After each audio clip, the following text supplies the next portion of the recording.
നോക്കൂ, ഈ വിഷയത്തിൽ പാർട്ടിയാണ് തീരുമാനം എടുക്കേണ്ടത്. ഞാനൊരു വ്യക്തിപരമായ അഭിപ്രായം ഈ കാര്യത്തിൽ പറയുന്നില്ല.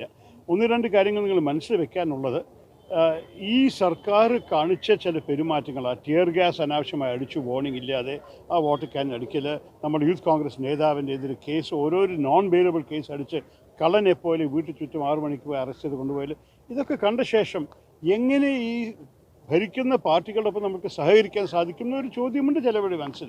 ഇതെല്ലാം ബാക്ക്ഗ്രൗണ്ട് വെച്ചിട്ടാണ് നിങ്ങൾ മനസ്സിലാക്കേണ്ടത്. കേരളത്തിന് വേണ്ടി സംസാരിക്കാൻ ഞങ്ങൾ എല്ലാവരും നിൽക്കുന്നുണ്ട്. ആരാണ് ഉള്ളത് പാർലമെൻറ്റിൽ? ഡൽഹിയിൽ 19 പേര് UDF അല്ലേ? ഞങ്ങളല്ലേ കേരളത്തിന് വേണ്ടി ഓരോരോ ചോദ്യങ്ങൾ എടുക്കുന്നതും ഓരോരോ വിഷയത്തിൽ സംസാരിക്കുന്നതും. ഞങ്ങൾ നിർമ്മല സീതാരാമൻ അടക്കമായി കണ്ടിട്ടുണ്ട്. കേരളത്തിൻ്റെ ആവശ്യങ്ങൾക്ക് വേണ്ടി ഞങ്ങൾക്ക് ഒരു കുറവുമില്ല.